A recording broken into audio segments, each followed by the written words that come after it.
Let's go.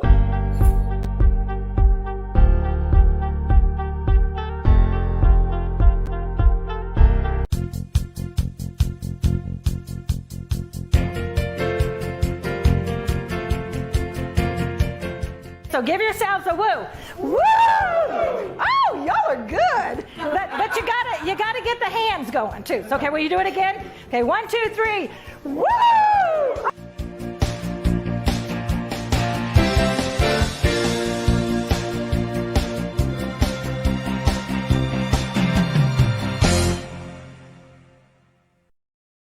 Like, all right, we got the music going. Like, woohoo!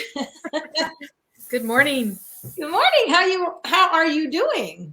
I'm doing good. You know, the weather out here has settled down, so it's been beautiful the past couple of days. So I'm happy. Oh, nice. It's good working outside weather. So not where you step outside. Is that from your garden? Yes. Those are African violets or African daisies, I should say, not violets. African daisies. Yeah. So pretty. I love it. Yeah, I love to. I've got garden box, like little containers I created a couple of years ago, and so I always plant them with flowers in the spring, and then in the fall I'll put mums in them. So. Oh, gotcha. Yeah. Mums are not my favorite. They're very colorful, but they're just, in my opinion, they're just ugly. I don't like them. They're kind of stinky. You know, they're just kind of like, yeah. But I do it more for color, and I'll do like the reds or yellows. You know, and then once it gets cold, then I throw them away. I've tried planting them, but they just don't do well. So I'm like, Gotcha. Yeah. Well, I'm afraid that my garden is not doing well. Well, the stevia and the rosemary and the basil are doing great. So they do great. That's good. The other half, not so much. And the lettuce is so bitter, I can't eat it. My son kind of liked it because he likes eating those kind of bitter things.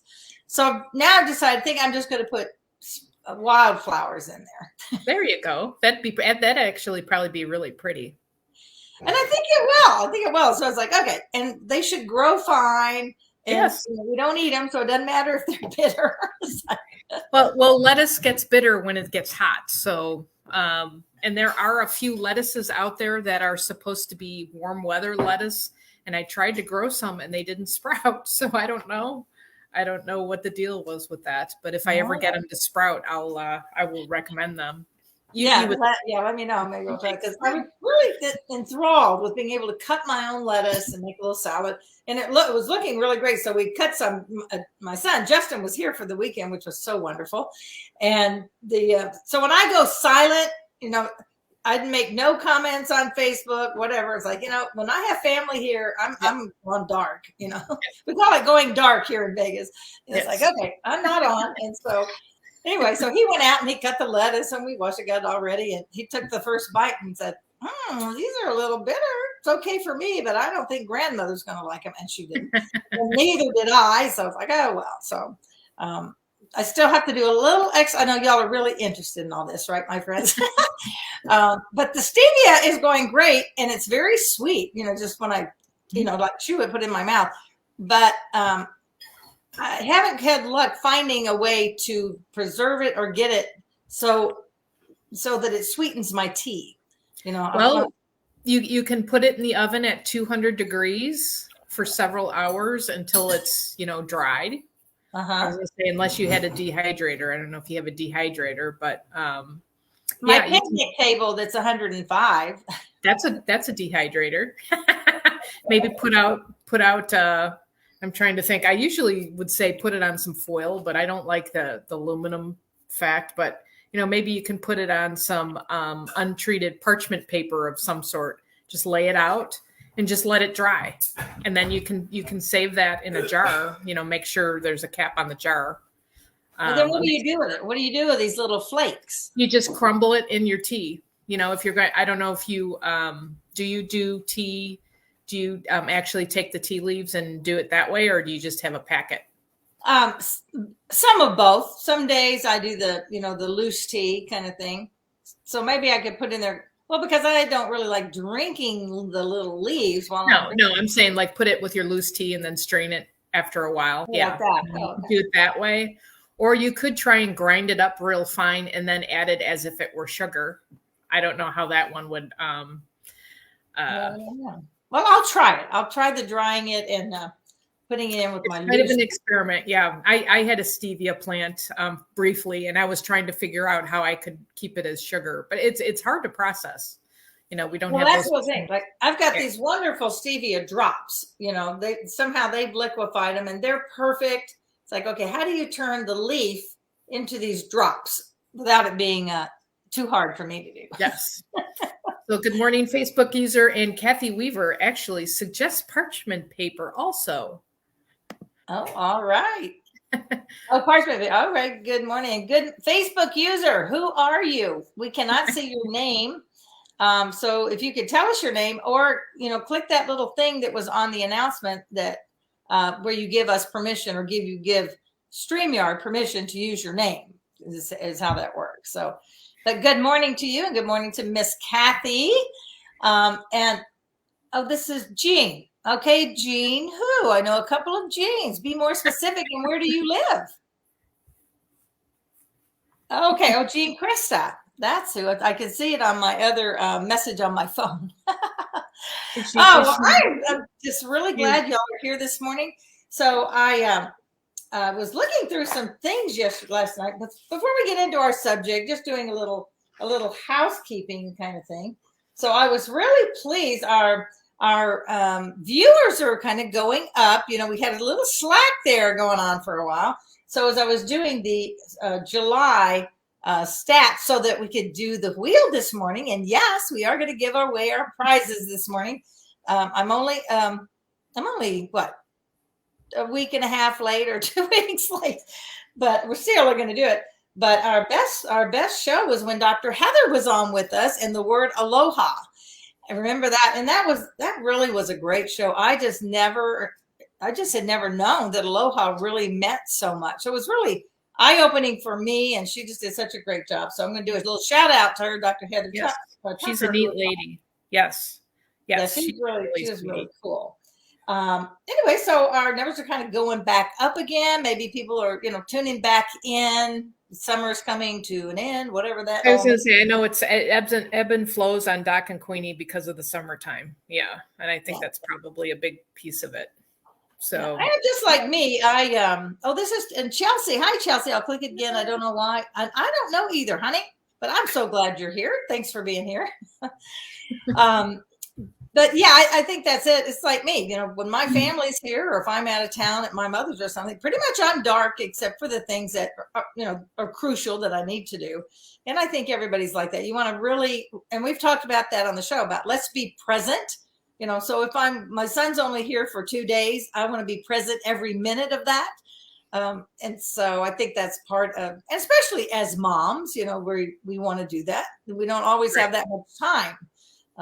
And I was trying to think, I think it's been, this sounds awful, but I think it's actually been several years since he and I were actually just he and I, not with and Bill, of course, but without the kids or the wife, which I love all of them. But it's so nice just to have had some time with him as my son. Just so special. Some alone time. Yeah. Yeah. So that's nice. So that's neat. That's neat. Yeah. So this morning, we're going to do the wheel. So Dr. Laura, I'm giving you a permission, to remind me, or Kathy, who reminds me of things which I so love, to make sure I don't, when we get to the top of the hour, that I don't forget, because I got the wheel set up and ready to go to pick our winners. And when you make comments every week, all of you who are watching, whenever you make comments, even if you do it on the replay. Replay. Thank you. That still counts. So anytime you make any comments on here about the show or whatever you'd like to say to us, then your name goes in the drawing, and we give a couple of prizes out every month. So there'll be 2 Starbucks gift cards that will be given out this month. That's what we've done the last couple of months. And then we'll just see what that is. In August, we're halfway through. In a couple of weeks, there'll be time to do it again for the August people. So those of you who've already Michelle, good morning. Nice to see you back on.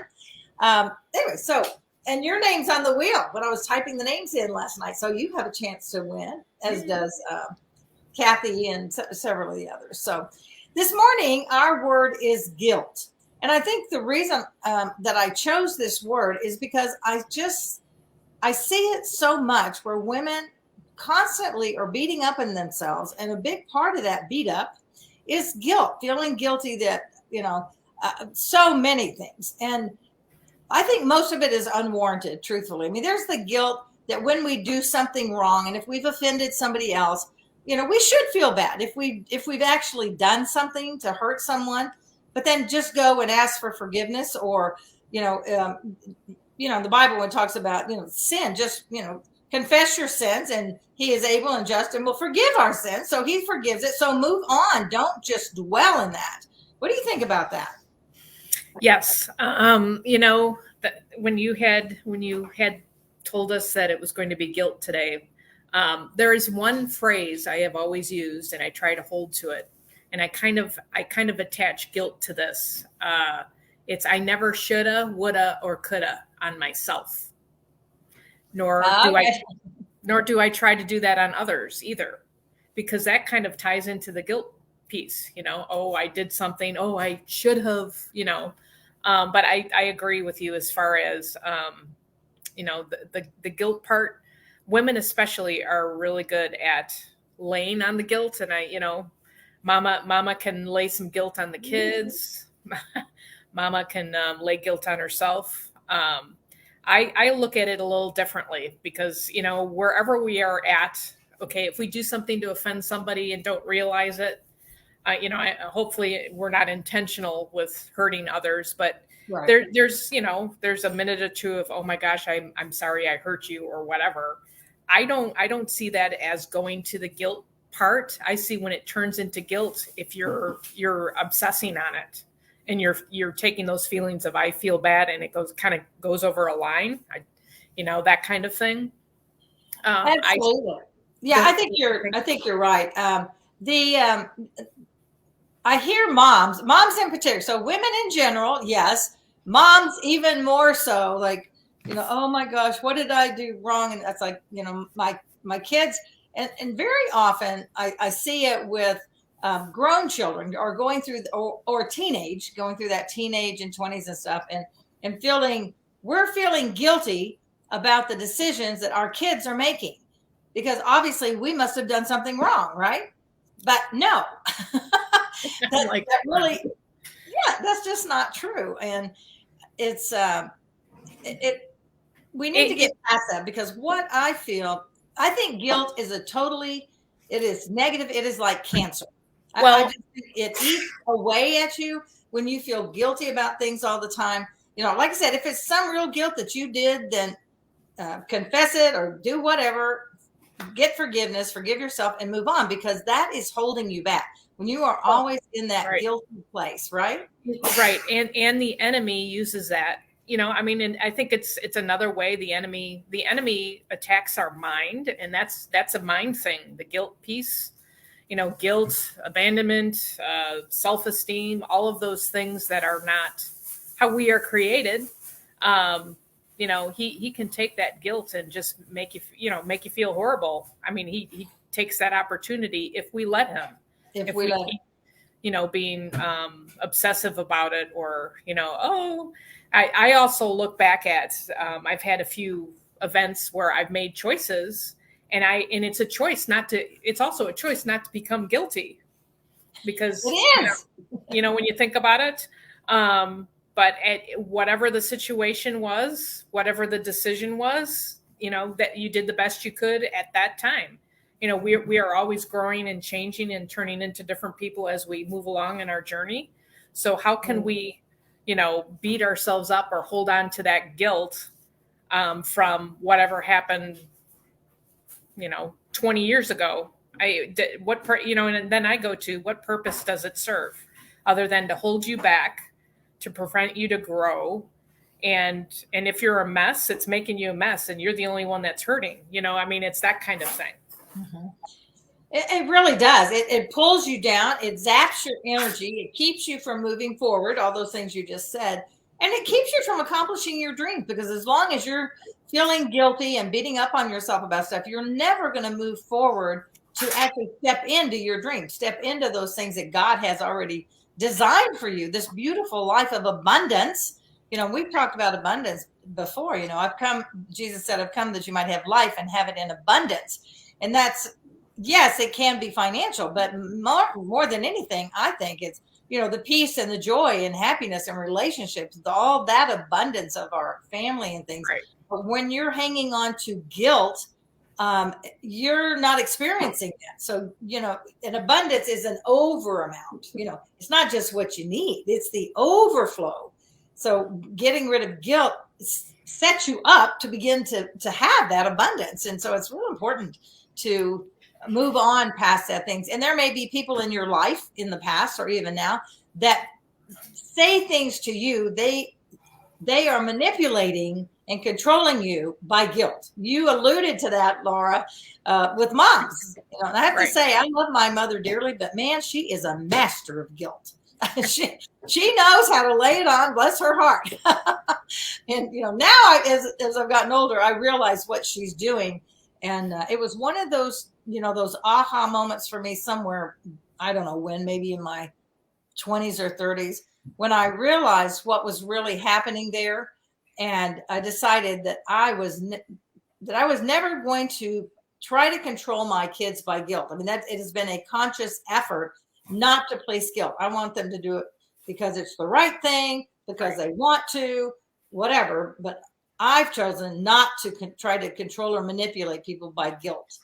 Well, and like you were saying, as you were saying, like your mom tries to lay on the guilt. I also think that the person that's receiving it, that, let's say mom is trying to manipulate me into feeling guilty. I think it's a confidence piece to not receive the guilt part. Good thought. So by making the choice that you're not going to be, I'm not going to be motivated that way. You're not going to be manipulated. You're not going to be motivated, and that, for example, I'll use my parents aren't alive anymore, but they lived 500 miles away. So that was a 10-hour trip. And my mother would be like, "Are you coming in for the holidays?" We sometimes would, and we sometimes wouldn't. And of course, I know she I understood she wanted her family to be together, but it was just like, we live 500 miles away. It takes a lot. Nobody had room for us. So we had to go to a hotel and all of those kinds of things. And then, the days off here and all of that stuff. So I chose not to feel guilty. No, I wasn't there for certain holidays. But it's drawing boundaries. It's that confidence piece, like, this is how it is. And I'm sorry, that doesn't mesh with what you want at this time, and also that confidence is going, well, hey, why don't we come in at a different time and we can visit? Because we're all still family and we'll all still get together. I know it's not the holidays, but it's that kind of thing. It's not letting even somebody try and project or place guilt on you. That's another piece that women do too, like, yes. Yeah. Especially you see young moms and the kid will just cry because they want candy and they just give in, it's that's probably a whole big, discussion in itself. Yeah, that could be there. Yeah. Yeah. So it's the confidence, it's the setting boundaries. It's, it's being able to say, I'm sorry. No, I can't, I get it, Mom, you miss me, but we can't do it, Right. And that it's okay, giving yourself that permission and making those kind of choices. And it's okay to do that. And I think that's a big one when parents do live out of town. Again, I'll go back to my mother, who I am blessed. She's still alive. She's been here for 3 weeks. I just took her home on Sunday. But she has numerous times, because she lives down in Phoenix, and she'll say, "Gosh, it sure has been a long time since you've been here." And she'll never say, "Don't you love me anymore?" She won't go that far, but she'll make sure I know that I am not being the proper daughter. It's been a long time. It's been, yeah. Well, and then the other piece to share when we feel guilty or all of these feelings. What are we supposed to do as believers? Lay it at his feet. And if you have to keep doing it every day, every single minute of every day, you'll get there, but you just have to make that effort. That's another effort to, release it. Because like we just said, it's not worth destroying your life over how many years ago that you did something. We're human. Yeah, we're absolutely. And God knows that we are. Right. He made us, he made us, so he knows. And Jesus, who walked the earth, he realized that. I mean, that is why that's why Jesus is so awesome. Because he actually walked. Why he would ever choose? I know. I'm going to go on a little. Come down to this mess. Yeah. Why? I truly can't even imagine that kind of love, because for him to leave the glory of heaven and there with the Father and separate himself to come here and be in a human, fragile body as a baby, no less. He didn't even just come down as here I am, the warrior, or the king, which he will in the coming days. But when he came, as a baby, it's like, Lord, how can you have that much love? It's like, so. He can handle it, everybody. So if you have guilt, something long-term, something now, whatever guilt you might be dealing with, this is going to sound really mean, but get over it. Stop it. Stop doing that to yourself. You're holding yourself back, and God loves you so much. Like I said, if you need to ask forgiveness and be gone, because you don't need to keep repeating it. He's already gotten rid of it. You're the one that's hanging on. God's plan is not for us to beat ourselves up. Yes, we make mistakes, and that's no surprise to him either. But how take the mistakes you've made or whatever and use that to move forward or help somebody else through something. And all of this is to glorify him. We need to learn from the good and the bad, and like you say, move on. Easier said than done. We understand that. But if something has got you, the stuck piece, that's where you just keep leaning into God, releasing it, letting it go. And eventually you'll get through there because he'll help you and he'll put people in your path and things will open up. It's just, you got to just keep, that's part of the journey. And that's part of the learning experience of, he doesn't let us sit back and, sit in the lounger with our little iced tea in the sun all the time. Sometimes we have to get up and work at it. So, and I think too, that's a great point, Laura, because I think a lot of times when we go into those places, things can start just as a small little thought going through your head. Like, whatever your guilt thought might be, or your thought of not being worth it, or your self-esteem issue, whatever that is, the more you think about it and dwell on it, then it becomes obsessive. And then you're making really bad choices in your life based on that. Whereas oftentimes, if you just get up out of your chair, if you walk outside the house, if you change your environment, when you start, we kind of all know what our triggers are. And if you don't know what your trigger is, really pay attention, start really being aware of the things that are your triggers, because I think we all have them. And when you feel that or sense that, then just immediately, think ahead of time, be intentional about it. What is it you can do? Like, as I said, get up out of the chair, walk around the desk, go outside, call somebody you love, and just not to go wah, wah, wah. Okay, not that. But call for just somebody who will give you an encouragement and cheer you on a little bit. Find those couple of cheerleaders in your life that, will have that, those good positive words that they can share with you. Or put on some music. That always works. Praise music, rock and roll music, whatever. Right. All those things to get you out of the funk. So if you see yourself starting down that road, because if you don't, it just keeps going in. And of course, the enemy loves that, because now you're totally, you're total ground for, a mess. And we see people walking around negativity or a mess. And then they wonder why people are like, oh, I'm staying away from you, Right. Why haven't you returned my phone call? Because you're so downer. Yeah, you just drag me down. And do you think God wants us to be that way? I mean, we're supposed to be here at this time in history to do whatever we're appointed to do. you know, and I don't think whining and being negative is part of it. I don't If think you're so a either. believer, that if you're not, that's the world, and the world doesn't get it or doesn't want to Absolutely. get it. You know, who knows? But you know, do you think it's a good testimony too to be walking around feeling guilty and oh my gosh, and I did this and I did that and I can't get over it. I don't know. Just Yeah, throw because you know when you're doing that, what you're saying, in essence, whether you realize it or not, is that your God's not big enough to forgive you for whatever that is. You know, Yep. and if your God's Like not big enough to forgive you, then maybe you don't see God in the right light, in the right perspective. I don't know. It's kind of a slap in the face, you know, to him when you think about it. Yeah, Yeah, it's kind of like when you say, "Well, I can't," you know, it's that whiny. Yeah, yeah. Because he's big. He's got it. He knew this would happen, and he's got it. He knows your future. Um, you know, he also knows how long it's going to take you to get through it, and he. All we have to do is ask for help. absolutely. And like you say, just take it back to the cross and just lay it there. But no, we like to put it there, and then in 5 minutes or an hour later, we go and we grab that bag. Oh well, I think I better take it because Sneak he in can't and handle it. I better help him. sneak in and pick it up, and yeah, nobody will notice. Yeah. So, yeah, that's a loaded excuse me, that's a loaded word. It's a really loaded word. The word guilt. Yes. Yeah. And so one of our Facebook users said, excellent perspective. He knows our potential better than we do. Amen on that for sure.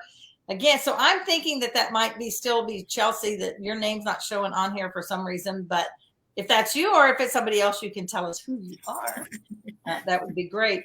So are there other areas where you see that women in particular might go down the guilt path? Oh, you know, the biggies that always stick out is the mom piece. Well, you know, sometimes wives manipulate guilt with the husbands. You know, Oh, yeah. yeah, I think that's, and you know, I've seen that, and it's not a pretty sight, you Mm-mm. know, because and it really destroys. And so I would say, I'll take it a step further. In families, you know, wives with husbands, and of course, we talked about, you know, moms with kids, but trying to manipulate with guilt really begins to destroy relationships. And it's very hurtful. And it might, oh, that was Emmylou. Hi, Emmylou. Good morning. And you would know about this. That's what you do, is you help families, and families who try to put guilt on each other, and wives putting guilt on their husbands, is very damaging, you know. And it's like, why are the person who's doing it needs to really look and say, why am I doing that? Maybe they don't realize it. It could be something that they learned, a pattern or a habit that they learned young, and they keep doing. But it's like, okay. And you might listen to what your spouse says to you, or, you know, we're not here to put any blame on people. Mainly it's for us all to just be aware, because we can change and make a different choice right now, this minute. You know, so if you see yourself, sometimes we just don't see it in ourselves until somebody, you know, points it out, and it's like, oh my gosh, did I really do that? And then it's like, okay, I'm not going to live in the guilt forever, but I can say, oh my gosh, you know what? I'm not going to do that anymore. I'm going to change that pattern.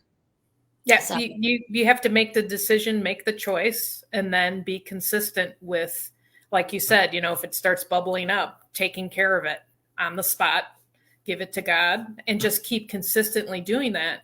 And before you know it, then you will realize, like, wow, I didn't feel guilty, or oh, that person tried to lay guilt. You'll become more aware of other people trying to guilt you to do things, or you'll see it in other people. Right. Yeah. Right. Because you have, you know, get that out. Let's see. I don't know who the Facebook user is here, but they need to share it with their friend. Her family uses her and guilts her all the time. It's incredibly toxic. Yeah. Toxicity. Yeah. Yes. It makes me sad that they treat her that way, and she's so used to it. Half the time she doesn't even recognize that they are manipulating her. Yeah. That's too bad. Yeah. So if you have the opportunity, or I would say even make the opportunity, you know, call your friend and say, you know, let's have a cup of coffee or something, because she may not even realize, if it's that ingrained, she really may not realize that's what's happening. And you might be able to help her begin to realize it so that every time it happens, and then help her see another response.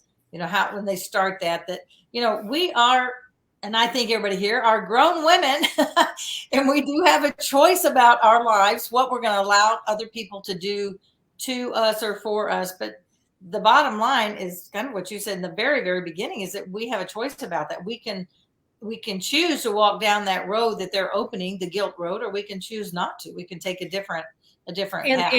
And a person like that, that's in a toxic family dynamic, it's hard to break away and go against it, because that might alienate you from the family dysfunction.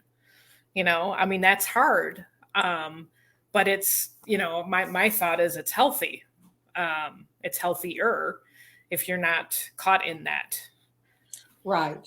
Because as it says, it is Chelsea. So you are, oh, that's good. So Chelsea, and if it was you, knowing you are such a, I just am so glad you've come into our group. I'm so happy to be getting to know you even more. But you have such a good heart that I'm sure that you are helping her to see that. And as friends, that's part of what we do as a friend, is to help each other see the things and help get past maybe things that are holding us back, and to see that, because when you see those toxic relationships, it's hard to be around it. If you it's very hard. And like Chelsea said, it's sad to see it happen. Yeah. And especially if it's a friend too. And some people are comfortable in their dysfunction. I mean, I see it with what I do with the naturopathy, they're more comfortable being uncomfortable than they are willing to change, because they know what the uncomfortableness is, right? Okay, for lack of a better word, they know what that is, and they've learned in some manner to manage their life around it. They figured out how to just live with it. And so they're afraid. A lot of it's just fear that, well, if they start making the changes, maybe their life would be worse, as opposed to, wow, maybe if I made this change, I could actually have more joy. Maybe I could have some joy or peace in my life. But it's a big fear piece. And of course, again, that's great by the enemy. The more he can keep you stagnant, Yep. And not stagnant. Yep. More dysfunction, splitting apart that Christian family. Because he doesn't bother the worldly people, really, does he? Because if they're going against God, he doesn't have to worry about them. He just has to mess with us. Right, absolutely. And it's easy to get it's easy to lose our focus and get caught up in that. Let's see. Yes, it's hard, but so healthy to get away from it. Yes, I try to help her see it's not just so hard for her to let go of her family, because she feels like they're the only family she has, so she has to accept it. Trying to help her see that she has a spiritual family. Some people are just blood, not family. Yeah. So sometimes we choose our families, right? With our friends and our spiritual family, for sure. And it's hard to break away from that kind of stuff. It really is. But like you said, it's so much better on the other side. And when you taste freedom, and it's not freedom from the family, but the whole guilt and the mindset, and it leaves you open also to grow more as a Christian too, and to grow closer to God, because you don't have all of this stuff hanging on you. And maybe wouldn't it be an amazing thing is if your friend, and she's not the only one, because Laura sees it as so do I, a lot, where women are really being controlled and held back in their life. They're allowing this to happen because they don't really see it. But when they can begin to see that, then if they can just begin to see that there is hope, that there is a little light at the end of the tunnel, that if they do that, and it's a process, it doesn't happen overnight, like, oh, okay, I won't do that anymore. No, especially when it's in your family and it's been since you've grown up, since you were a kid. Yeah, they don't know any better. Yeah. And the way as a friend, my thought always as a friend too, and I've got one friend that does this, which I think is genius, is just you don't have to tell the other person what to do. It's just, go, I'm curious, they did this and you responded this way, or why did they do that? And just that, ask a question and we'll stop somebody in their track. Absolutely. You want to read the one from Michelle? Sure. My 9-year-old granddaughter manipulates her parents. Of course, it's learned behavior. I'm just praying for her and her parents. Yeah, or in the parents. Yeah. Yeah, and I think there's a lot of that going on. And kids will say right out, "Oh, you don't love me. You won't do this for me." It's like, oh, geez, okay. We have a joke in my family, and it might be a little off kilter, but I always my children are adults, so I guess I can be a little slightly. They know their mom's a little crazy. Let's just put it that way. I always say I'm a card-carrying member of the Mean Mommies Club because I say no. But it's just yeah. It's as a parent, you have to set boundaries. I'm big on, and I grew up this way with my parents, with manners and boundaries, and so and also, like, my grandmother was a manipulative guilt person. My mother was manipulative guilt person, but yeah. And that is not, no is oh my gosh, that is a big word. And as when your kids are my kids are grown too, but they're having kids, so I have my grandchildren, and it's interesting because I will still do things when the kids come see me. It's going to be around how we do the household, whatever. It's like we do have manners, and we actually sit at the table and we set the table. It has nothing to do with guilt. I'm just saying.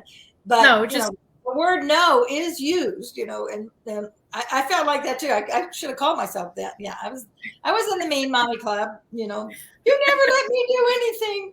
No, I don't. Yeah, that's right, dear. I don't. Okay. Yeah. Oh gosh. Well, this has been an interesting discussion and lots of comments today. Thank you all so much for opening up and sharing with us. Really appreciate that. You will all go on our August list for our drawing. So I'm going to go to the wheel. What do you think? Is it time to see who our winners are? Sounds good. Yes, okay. I want to see who it is. It might take me a quick second because it just still takes me a quick second to do these things. And so I'm going to go to share screen, and then I will be right with you guys. Let's see. How do we do that? Window, and there it is. And share. So there it is. Ha-ha. I'm so happy when it actually works. All right, I'm going to turn it right now. Let's see who our first winner is. Can y'all see that and hear it? Yes. Yay, Tanisha. Isn't that cool? I think that's really cool. Yes. Yes. So, Tanisha, you are first. You're going to get a Starbucks gift card. You'll just need to message me and tell me what your email is. All righty. All right. So I'm going to take her off, and let's go for number 2. Okay. You ready? Ta-ta.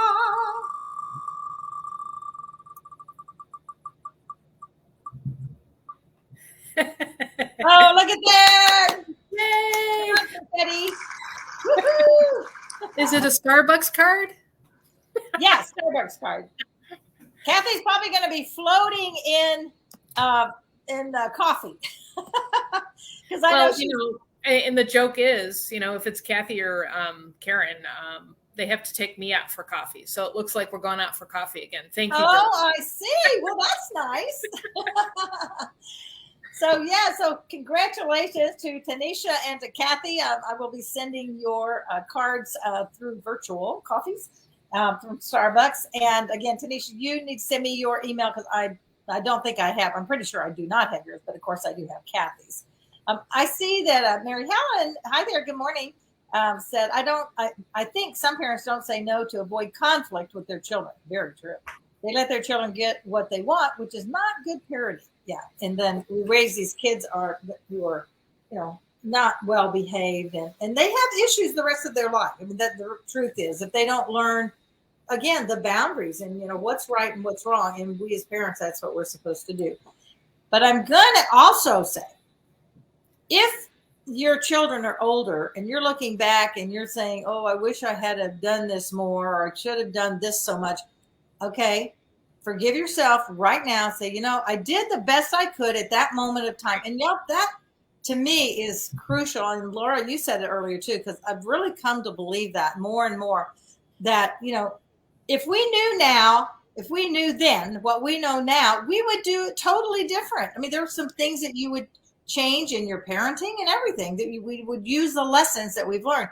But all we can do is the best we can do at any moment in time. I should make a meme on that, because it's just so true. And it allows you to say, I'm not going to feel guilty about that. It's in the past. I can't change it. And I did the best I could at that time. And give yourself grace. Just give yourself grace. I agree. I couldn't have said it better. Well, any last thing you'd like to share before we sign off today? You just kind of said, give yourself grace, give it to God, just keep moving forward, because you have a purpose.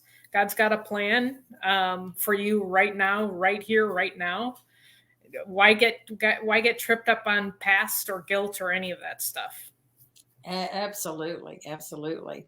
Well, thank you, Dr. Laura, for being with us again. And one little shout out. Okay. I know I'm going right up to the edge of my time that anyway, so much for that. I'm not going to feel guilty about it, because I want to make sure y'all know that we are going to be meeting here live in person in February, live in Las Vegas. Dr. Laura will be giving us a message on Sunday morning, which I'm so excited to hear her. We're getting the speakers lined up.